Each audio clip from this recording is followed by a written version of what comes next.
வணக்கம். நாம ஒரு நாளைக்கு எவ்வளவு வார்த்தைகள் பேசுறோம்னு என்னைக்காவது யோசிச்சிருக்கோமா? அந்த ஆயிரக்கணக்கான வார்த்தைகள்ல எத்தனை வார்த்தைகள் நம்மள உருவாக்குது, எத்தனை வார்த்தைகள் நம்ம சக்தியை வீணடிக்குது? வெறும் பேச்சுக்கும் அர்த்தமுள்ள சொல்லுக்கும் என்ன வித்தியாசம்னு தான் இன்னைக்கு நாம ஆழமா பார்க்க போறோம். கொஞ்சம் யோசிச்சு பாருங்களேன். நீங்க கடைசியா பேசின ஒரு கான்வர்சேஷனை நினைச்சு பாருங்க. அந்த வார்த்தைகள் உங்களுக்கு ஒரு உற்சாகத்தை கொடுத்துச்சா, இல்ல உங்கள சோர்வடைய வச்சதா? நம்ம வார்த்தைகளோட தாக்கம் நாம நினைக்கிறத விட ரொம்பவே ஆழமானது. இதுக்கான ஒரு பதில தான் இன்னைக்கு நாம தேட போறோம். அப்போ இந்த கேள்விக்கான வழிகாட்டுதல் நமக்கு எங்கிருந்து கிடைக்குதுன்னா, ஸ்ரீமத் சுவாமி சித்பவானந்தரின் ஒரு சிறிய தத்துவ பகுதியிலிருந்து தான் வருது. பாக்குறதுக்கு சில வரிகள் தான், ஆனா அதுக்குள்ள நம்ம வாழ்க்கைய மாத்தக்கூடிய சக்தி வாய்ந்த உண்மைகள் ஒளிஞ்சிருக்கு. வாங்க அதுக்குள்ள என்ன இருக்குன்னு பாப்போம். சரி, முதல்ல இந்த வெற்றுச் சொற்கள்னு சொல்றோமே, அதோட உண்மையான ஆபத்து என்னன்னு பாப்போம். இது சும்மா டைம் வேஸ்ட் பண்றது மட்டும்தானா, இல்ல அதையும் தாண்டி வேற ஏதாவது பெரிய பாதிப்பு இருக்கா? அப்போ வெற்றி சொற்கள்னா என்ன? ரொம்ப சிம்பிளா சொல்லணும்னா, எந்த ஒரு நோக்கமும் இல்லாம சும்மா பொழுதுபோக்கிற்காக பேசுறது தான். நம்ம சொல்லுவோமே, அளந்து விடுறது, வெட்டி அரட்டை அடிக்கிறதுன்னு, அந்த மாதிரி பேச்சுகள் தான். ஆனா இதோட விளைவு என்ன தெரியுமா? இங்கதான் விஷயமே ரொம்ப சீரியஸ் ஆகுது. இந்த தத்துவம் என்ன சொல்லுதுன்னா, இந்த மாதிரி வெற்றுப் பேச்சால நம்ம மத்தவங்கள காயப்படுத்துறோமோ இல்லையோ, முதல்ல நம்மள நாமளே தாழ்த்திக்கிறோம்னு சொல்லுது. அதாவது இது நாமளே நமக்கு செஞ்சுக்கிற ஒரு பெரிய டேமேஜ். சரி, இப்போ இந்த மாதிரி வார்த்தைகளை வீணடிக்கிறதுனால வர்ற கான்கிரீட்டான விளைவுகள் என்ன? அதுக்காக நம்ம கொடுக்கிற விலை என்னன்னு அடுத்ததா பார்க்கலாம். இந்த ஒரு வரியை மட்டும் நல்லா கவனிங்க. சொல் விரயம் மனிதனை அரித்து விடுகிறது. இது ஒரே நாள்ல நடக்காது.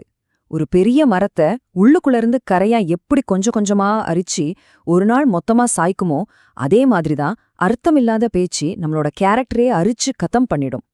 அப்போ இதோட ரிசல்ட் என்ன? ரெண்டு முக்கியமான விஷயம். ஒன்னு, இது ஒருத்தரோட ஆழமில்லாத தன்மைய, அதாவது ஷாலோனஸ காட்டுது. ஆனா அதை விட ரொம்ப முக்கியமான ரெண்டாவது விஷயம் என்னன்னா, நம்ம தொடர்ந்து இந்த மாதிரி வெட்டி பேச்சுல ஈடுபட்டா நம்ம மனசு ஆழமான பெரிய விஷயங்களை யோசிக்கிற திறனையே இழந்துரும். இந்த ரெண்டுமே ஒன்னோட ஒன்னு கனெக்ட் ஆனது. அப்ப இதுக்கு என்னதான் தீர்வு? இந்த தத்துவம் ரொம்ப தெளிவான பவர்ஃபுல்லான ஒரு வழிய சொல்லுது. இது ஒரு உறுதிமொழி மாதிரி. ஒன்னு, என் வாயிலிருந்து வர வார்த்தை மத்தவங்களுக்கு ஒரு நல்லது செய்யணும், அவங்கள உயர்த்தணும். அப்படி இல்லையா, நான் பேசாம அமைதியா இருக்கணும். இது ரெண்ட தவிர வேற ஆப்ஷனே கிடையாது. சரி, இப்போ அதிகம் பேசுறவங்களுக்கு அப்படியே ஆப்போசிட்டா இருக்கிற ஒருத்தரை பத்தி பாப்போம். இந்த மூலப்பகுதி அவரை செயல் வீரர்னு சொல்லுது. அவருக்கும் மத்தவங்களுக்கும் என்னதான் வித்தியாசம்? இந்த ரெண்டு படமும் ரெண்டு விதமான வாழ்க்கை பாதைய காட்டுது பாருங்க. இடது பக்கம் தேவையில்லாத வார்த்தைங்கிற சத்தத்துல மூழ்கி தன்னையே இழந்து போற ஒரு பாதை. வலது பக்கம் குறைவான வார்த்தைகள் ஆனா நிறைவான செயல்களால வளர்ந்து போற இன்னொரு பாதை. இப்போ சாய்ஸ் நம்ம கையில தான் இருக்கு. நாம எந்த பக்கம் நிக்கணும்னு முடிவு பண்ணணும். இதுதான் ஒரு செயல் வீரரோட உண்மையான அடையாளம். அவர் பேசினா அந்த வார்த்தைக்கு ஒரு வெயிட் இருக்கும், ஒரு நோக்கம் இருக்கும். ஏன்னா அவரோட ஒவ்வொரு சொல்லும் ஆழமான சிந்தனையிலிருந்தும் செயல்ல இருந்தும் பிறக்குது. இப்போ கடைசியா இந்த பகுதியோட ரொம்ப ஆழமான ஒரு ஆன்மீக பார்வைக்கு வருவோம். வார்த்தைகளை குறைக்கிறதுங்கிறது சும்மா ஒரு செல்ஃப் இம்ப்ரூவ்மெண்ட் டெக்னிக் மட்டும் இல்ல, அதுக்கும் மேல.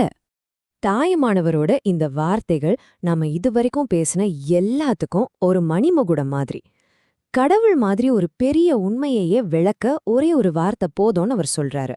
அப்படி இருக்கும்போது நம்ம ஏன் இவ்ளோ வார்த்தைகளை கொட்டிக்கிட்டே இருக்கோம்?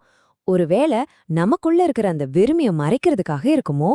அதனால இவ்ளோ சத்தம் நிறைஞ்ச இந்த உலகத்துல நாம நம்மகிட்டே கேட்டுக்க வேண்டிய கேள்வி இதுதான். நீங்க பேசுற 1000 வித்து வார்த்தைகளை தூக்கி போட்டுட்டு உங்க வாழ்க்கைக்கு உண்மையான அர்த்தம் கொடுக்கற அந்த ஒற்றை சொல்லுது. அது அன்பா இருக்கலாம், சேவையா இருக்கலாம், இல்ல அமைதியா கூட இருக்கலாம். உங்களுக்குன்னு இருக்கிற அந்த ஒரு வார்த்தை எது? யோசிச்சு பாருங்க.